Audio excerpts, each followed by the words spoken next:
किसी गांव में एक धोबी रहता था। इस धोबी का एक गधा भी था जिससे वो अपने रोजमर्रा के काम लिया करता था। धोबी अपने गधे को प्यार बहुत करता था, लेकिन इसे खुराक देने में बहुत कंजूसी करता था। बेचारा गधा इतना कमजोर हो गया कि घर लूटते वक्त पेच जंगल में बोझ की वजह से लड़खड़ा के गिर पड़ा। धोबी को अपने इस गधे पर बहुत तरस आया और सोचने लगा कि काश मैं इसे अच्छी खुराक दे पाता। धोबी जरा आगे बढ़ा तो उसे एक मरा हुआ शेर मिला।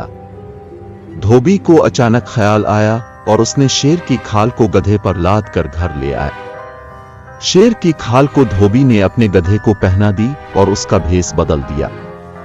अब धोबी ने अपने गधे को खेतों में छोड़ दिया।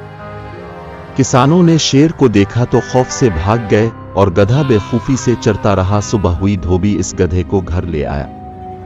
कई दिन ये सिलसिला चलता रहा।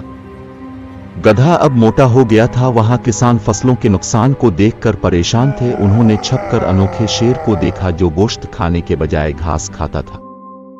इसी असना में गधे ने ढैंचू ढैंचू की आवाज निकाली। किसान चौंक गए। अच्छा, तो हम बेवकूफ बन रहे थे, ये शेर की खाल में गधा है।